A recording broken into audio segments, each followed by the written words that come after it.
అదే RTV app వార్తల్ని క్షణాల్లో చదివే అవకాశం ఉంటుంది. ఒక న్యూస్ పేపర్, ఒక టెలివిజన్ ఛానల్ మీ చేతుల్లో ఎప్పుడూ ఉంటాయి. తెలంగాణ రాష్ట్ర రాజకీయాలన్నీ వరంగల్ లోక్సభ చుట్టే తిరుగుతున్నాయంటే అవుననే చెప్పవచ్చు. వరంగల్లో కాస్త స్టేషన్ గన్పూర్ చుట్టే తిరుగుతున్నాయి. అంతకుముందే బీఆర్ఎస్ అభ్యర్థిగా రంజిత్ రెడ్డిని లోక్సభ అభ్యర్థిగా ప్రకటించిన తర్వాత బీఆర్ఎస్కి రాజీనామా చేసి కాంగ్రెస్ పార్టీ నుంచి ఆయన బరిలో దిగారు. అదే సీన్ రిపీట్ అయింది వరంగల్ విషయంలో. కడియం శ్రీహరి కుమార్తె డాక్టర్ కడియం కావ్య లోక్సభ అభ్యర్థిగా బీఆర్ఎస్ నుంచి ప్రకటించారు, ప్రజల్లోకి వెళ్ళారు. ఈ క్రమంలో వెంటనే తాను కార్యకర్తల్లో సమన్వయం లేకపోవడం, ఇటీవల జరుగుతున్నటువంటి పరిణామాల నేపథ్యంలో నేను లోక్సభ అభ్యర్థిగా బరిలో ఉండలేకపోతున్నానని చెప్పి మాజీ ముఖ్యమంత్రికి లేఖ రాశారు. ఆ తర్వాత జరిగినటువంటి పరిణామాలు చకచక ఆసక్తిని రేపెత్తాయి.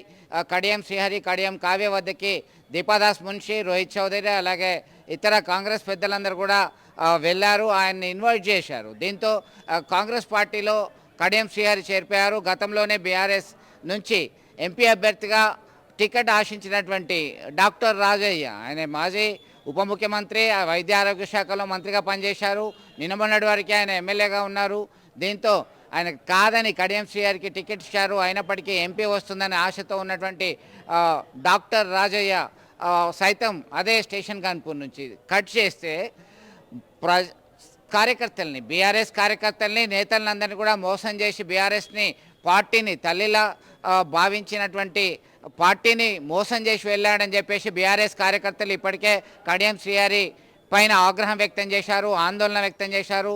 ఆయనకి నిరసన గళాలు వ్యతిరేకంగా వినిపించారు. ఇది ఇట్లా ఉంటే ఆ ప్రాంతం నుంచి కాంగ్రెస్ పార్టీ బరిలో దిగుతా అని చెప్పేసి ఇందిర టికెట్ ఆశిస్తుంది. ఆ ఇందిర సైతం ఎట్లా కడియం శ్రీహరి కుటుంబానికి కాంగ్రెస్ పార్టీ టికెట్ ఇస్తుందో చూద్దామని చెప్పేసి ఆమె కార్యకర్తల సమావేశం ఏర్పాటు చేసింది. ఎట్టి పరిస్థితుల్లో తనకు మాత్రమే కాంగ్రెస్ పార్టీ వరంగల్ లోక్సభ అభ్యర్థిగా బరిలో దిగుతాను, తనకు మాత్రమే టికెట్ ఇవ్వాలని డిమాండ్ చేస్తూ ముందుకెళ్తున్నటువంటి పరిస్థితి ఇటు కాంగ్రెస్ పార్టీకి, మరొక వైపు ఇతర రాజకీయ పార్టీలకు సైతం తలనొప్పిగా మారేటువంటి అవకాశం ఉంది.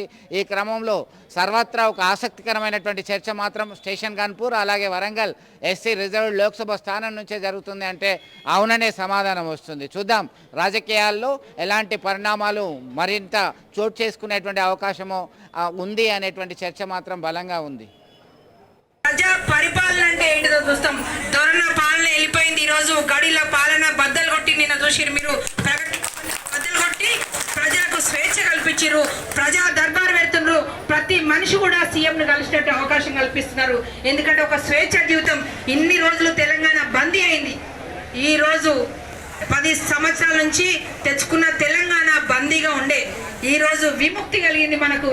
కాబట్టి మహిళలకు స్వేచ్ఛ వచ్చింది, ఇక్కడ ఉన్న మగవారికి స్వేచ్ఛ వచ్చింది, తెలంగాణ ప్రజలందరికీ ఒక స్వేచ్ఛ. ఈరోజు నిజంగా రాష్ట్రం అంతా ఎక్కడ చూసినా చాలా సంతోషంగా ఉన్నారు.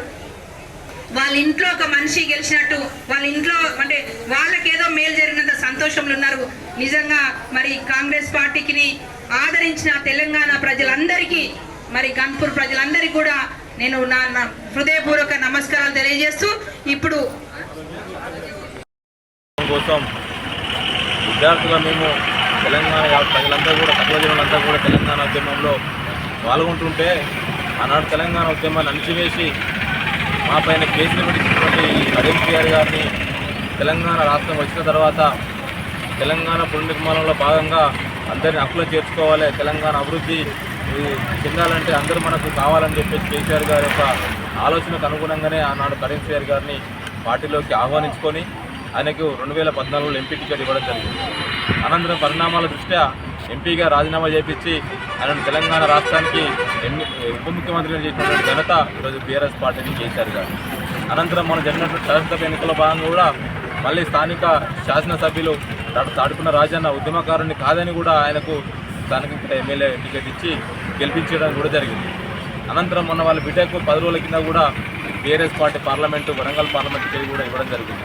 ఆయనకు ఎలాంటి తక్కువ చేయకుండా ఆయన స్థాయికి తగ్గట్టు ఇచ్చినప్పటికీ కూడా ఈరోజు ఆనాడు తెలంగాణ ఉద్యమంలో ఏ విధంగా అయితే ఉద్యమాన్ని అణిచివేసిందో ఈరోజు బీఆర్ఎస్ పార్టీని కూడా కుట్రపూరితంగా అణిచివేయాలని చేసి ఉద్యమకారుడైనటువంటి తాడుకున్న రాజన్నను బయటకు పోవడం కోసం ఎత్తుగడలేసి అటు అరుణ్ రమేష్ నా శిష్యుడు ఈరోజు ఎమ్మెల్యే స్థాయికి ఏ విధంగా ఎదిగిందని చెప్పేసి కుట్రపంది అటు అరుణ్ రమేష్ గారిని తెలంగాణ తల్లిని రూపొందించినటువంటి బస్నూరు దయాకర్ గారు సిట్టింగ్ ఎంపీ ఆయనను అందరినీ కూడా కేసీఆర్ గారి దగ్గర పక్కన కూర్చొని ఆనాడు చంద్రబాబు ఏదైతే ఎన్టీ రామారావు గారికి వెన్నుపోటు పొడిచిండో ఈరోజు సేమ్ అదే గురువుగా శిష్యుడు అన్నట్టుగా ఈరోజు మళ్ళీ కేసీఆర్ గారికి పక్కన ఉండి వెన్నుపోటు పొడిచినటువంటి కడియం సిఆర్ గారు ఈరోజు మళ్ళీ బీఆర్ఎస్ పార్టీకి రాజీనామా చేసి నువ్వు కాంగ్రెస్ పార్టీకి పోవాలి, పోకుండానే నీ శాసనసభ సభ్యత్వాన్ని అదే విధంగా ఉంచుకొని ఈరోజు అవకాశవాద రాజకీయాలతోటి ఈరోజు ఎంత అవకాశవాది అంటే ఈరోజు బీఆర్ఎస్ పార్టీ నీకేం తప్ప చేసిందని చెప్పేసి నువ్వు బీఆర్ఎస్ పార్టీ వీడిపోతున్నావు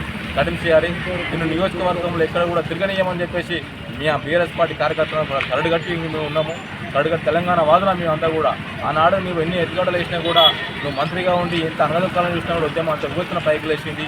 ఈరోజు సేమ్ అదే పొజిషన్లో మా బీఆర్ఎస్ పార్టీ నుంచి ఎంత అనగదొక్కాలని చూసినా కూడా అంత ఉవ్వెత్తున పైకి ఎగిసి నిన్ను మళ్ళీ స్టేషన్ నియోజకవర్గ పొలిమేర అవతలలాగా తరిమి కొడతామని చెప్పేసి ఈరోజు మేము కంగనబద్దులు అయిపోతున్నాము. మరిన్ని వీడియోస్ కోసం ఛానల్ ని సబ్స్క్రైబ్ చేయండి, లేటెస్ట్ అప్డేట్స్ కోసం వాట్సాప్ ఛానల్ ని ఫాలో చేయండి అండ్ లింక్ డిస్క్రిప్షన్ లో ఉంది.